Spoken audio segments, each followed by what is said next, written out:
Pada kesempatan kali ini, saya akan bedah dan kupas tuntas untuk permasalahan starter tangan ya, mulai dari tombol di holder kanan, aki, relay, dan dinamo starternya ya, ikut juga pendeknya.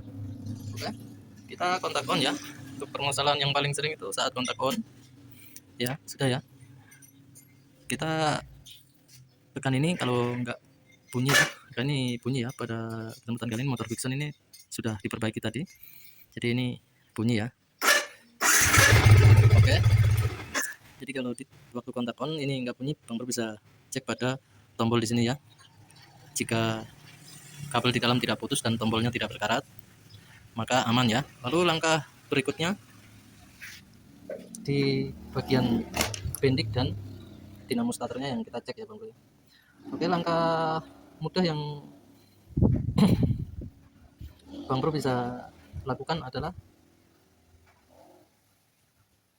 menggunakan alat pengetesan ini ya. Biasa untuk pengetesan aki atau ini ya, seperti ini ya. Ya, ya. Ya, kita tempelkan yang negatif di bagian negatif sini ya. Lalu untuk kabel yang satunya ini kita colokkan ke bagian kabel bendik starter ini ya, yang warna biru liris hitam ya Bang Bro ya.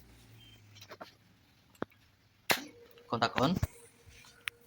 Oke, lalu kita tancapkan sedikit ya. Harus ada lampunya ya di sini Bang Bro ya. Nah, karena ini untuk pengganti relay. Oke. Itu Bang Bro ya. Oke. Jika tidak hidup, maka masalah ada pada dua faktor, yaitu bendik dan dinamo starternya. Bisa jadi posternya habis atau bendiknya yang rusak ya. Oke.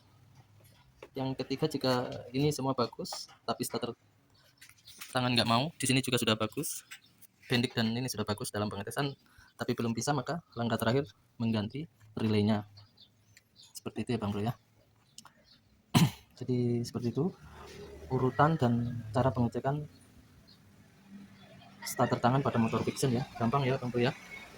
Jadi jika sudah paham ini, pasti nggak ada kesulitan lagi saat mengalami dinamo starter tangan nih, nggak jalan, nggak aktif. Kita tahu cara urutan dan pengecekannya ya. Pertama dari tombol holder sebelah kanan sini, lalu yang kedua pada bendik dan dinamo starternya, lalu yang ketiga di bagian relay ya, relay yang ada di bagian sebelah kanan ya.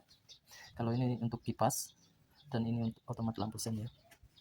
Oke Bang Bro, jadi seperti itu ya tutorial saya kali ini. Sampai jumpa lagi pada video saya selanjutnya. Terima kasih.